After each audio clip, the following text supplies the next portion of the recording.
Hello, Phil here from Wings of Pegasus and welcome to another analysis video. If you enjoy this video, please give it a thumbs up and subscribe.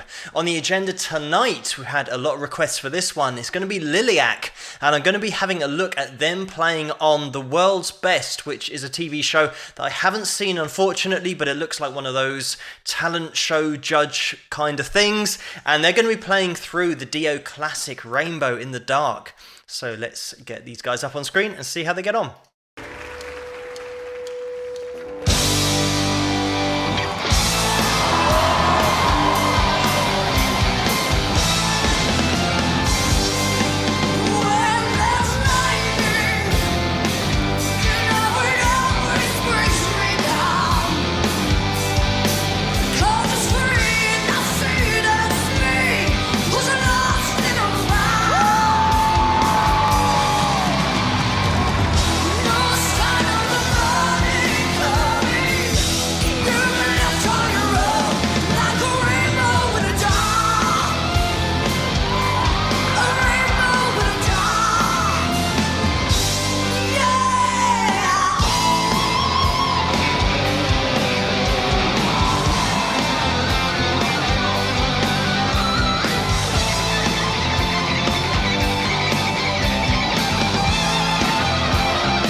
Well done, buddy. Well done, sir.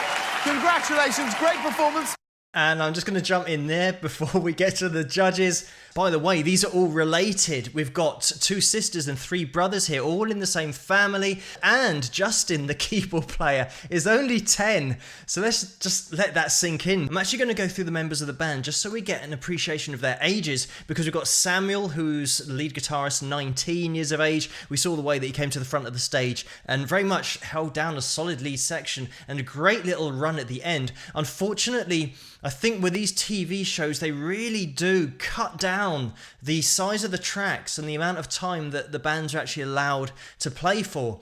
And it'd be great just to hear maybe 4 or 5 minutes of a track so that you could get that change in dynamics if they want to do that. But of course, then the judges would have to then start to analyze dynamic changes, vocals, pitch, harmonies, if there are going to be any with any other performances, lead guitar breaks, technique. There are so many things that as a judge you want to hear about, but I don't think you'll get on this kind of show. But anyway, getting back into it, we've got Abigail, who's the drummer. She's 18. We've got Melody on vocals and bass, who's 16. And then we've got Ethan, who's the rhythm guitarist, on 12. We saw him rocking away as well. And like I said, Justin, who's only 10 on keyboards. And also, I like it when we cut to their dad just watching from behind the stage, and he's kind of screams along, but he's hitting an A5 when he screamed along. So their dad has got some vocal talent anyway, because he's actually screaming on pitch. And getting a bit more into the analysis of the performance, of course, with Melody and that vocal, it's a vocal that I think when you hear it, you are taking it for granted that it's live, and it's so easy to be pitchy, especially on a live TV show where you might not have decent foldback where you can hear your voice coming back at you. there's so many potential problems that can come up with live TV shows and performances, but melody's absolutely all over it throughout the whole vocal. Such a consistent vocal performance here, no vocal breaks. She's got that grit in her voice, even though obviously she's got a very young voice, but she's already got that personality and that expression in there. There are little sections there where she actually has a little bit more dynamic control on that voice, taking it to a different place. So it means that she's got that ability to then really pull back dynamically vocally if she then wants to sing more of a ballad, which you'll find in their original stuff on their album. Got a really cool ballad in there where she's not leaning into the sound, but she's got those different elements to her voice. So very much not a one-trick pony in terms of just always belting out that vocal. Putting the spotlight on Samuel, that lead guitar break that we had where he's just strutting out to the front of the stage. Again, the confidence to be able to do that, knowing that you're live on TV and having millions of people watching, but a really controlled solo. Didn't go too crazy with the technical elements, but there were a few little fast passages in there, and also a really cool wide vibrato at the top of the bend, which is just something that is going to help express. So he's got that in his arsenal if he needs it, that control of vibrato. But again, another thing that will be under the spotlight is the lead guitar, especially with Dio tracks and with heavy rock tracks, classic rock tracks, always so much focus on that lead guitar. And just quickly getting into Ethan on rhythm guitar. By the way, he's only 12. He's doing such a solid job that sometimes the best rhythm players are the ones that you don't notice because everything is so tight and supplies such a solid backing to that vocal and maybe the lead guitarist, and it's so on point that there is nothing that jumps out, because if it jumps out, it's because it's out of time and that it's wrong. And to have a 12-year-old that's that solid rhythm-wise is really impressive, because if even one of them here was consistently out, it would stick out like a sore thumb, because the TV mix here is so pristine. And we've got the solid drumming throughout by Abigail, and that is really the glue that holds this all together, because having that consistent timing, that consistent rhythm and tempo to the track is absolutely essential for the effectiveness and the expression to be in the track in the first place. Because imagine if she just really sped up, it would get so much more difficult to play the lead, for example, the rhythm parts, to get the vocal phrases in time. So she's got to be absolutely on the button, and she is. Unfortunately, underneath the video, they've given Abigail the credit of Abigail. So they've got the I and the A round the wrong way. And this is from Liliac's official channel. So go and check that out if you get a chance. But maybe somebody will watch this and they can rectify Abigail's name underneath the video. But moving on throughout, the bass obviously has to be solid with the drums. And that is all melody. When she's focusing on the vocals as well, it is doubly impressive to have that ability to play rock solid bass line and have that rock solid vocal as well. But it's great to see a performance like this that is totally live, and I think everyone nowadays needs a reality check.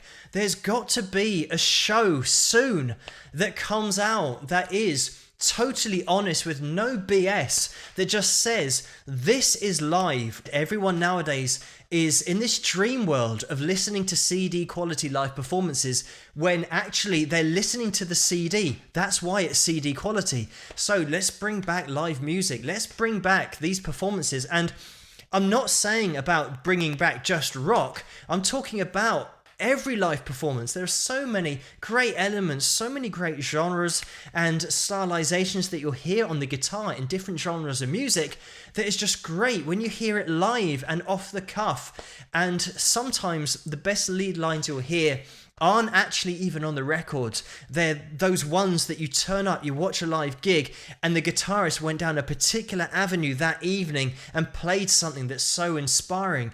People, when they would go to see Queen and Freddie Mercury live, and they'll say that he sounded better live than he did on the record. And that's what live music is all about. And unfortunately nowadays, the general public and the younger generation are being robbed of that experience of actually seeing something live. And I do get a lot of these videos linked to me of people performing on these TV shows, and what I like to do is find out a bit about the artist and get onto their webpage and get onto their YouTube, and not spend the time watching the TV channel's YouTube, because that'll always have 6 million, 7 million, and more views on this particular artist or their audition. And then when you get onto the artist's webpage, you can see that they've maybe had 5,000 views on the webpage. They might have 10,000 subscribers from millions and millions of views. And that's the problem with these TV shows, is that the emphasis is on the TV show, and sometimes, especially in the UK, the focus is on the 3 judges who are looking at the talent. What are the judges wearing this week? And, oh, last week they had an argument, so are they going to make up this week? And somebody threw water over another judge, and wow, it's such a scandal. It's like, hang on, guys, the whole point of this TV show and the whole reason that it's interesting is because of the talent on stage. But I don't want to get into too much of a rant on this video, because it's great that Liliac have got this exposure. I just really hope that the amount of views that they get on the TV show filter down to their original stuff so that they can actually be a band. This is something that I mentioned about the current music industry, and with the invention of the internet and the way that things are going now, you can start to become a real independent band. If you get people supporting you, getting behind you.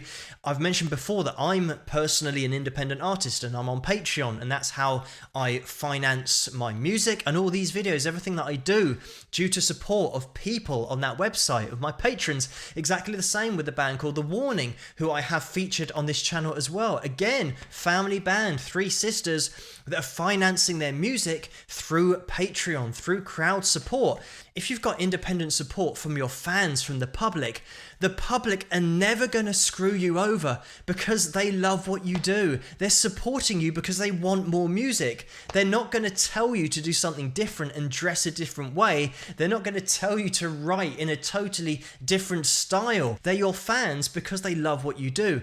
And that is the route to go down, because everyone wins. It means that the fans keep getting more music, and the band can now do their own music without having that worry of getting screwed over by a manager or by a massive label. I'd love it if a TV show actually allowed a band to come on and plug themselves as artists, because we're looking at the talent. The reason we're watching the show is for the talent. So you should be able to give the talent a voice to say where we can find them, where their crowdfunding pages, if they've got one, if they're on Patreon, how to get over to that, so that all these people they're being exposed to can actually enjoy the art that they're watching on TV. The whole point that we're so engaged in the first place. There's always a link to the show's performance, which of course the show owns the publishing rights to, so then they make the money from the band's performance who have just been on. To stop that, go to the band's website, go to the band's album, download their album. If they have got crowdfunding sites, go to those and support them directly, not through buying something where the TV show is making the money. But a great performance all around here, considering it's live on TV as well. All the elements had to be spot on, and they absolutely were.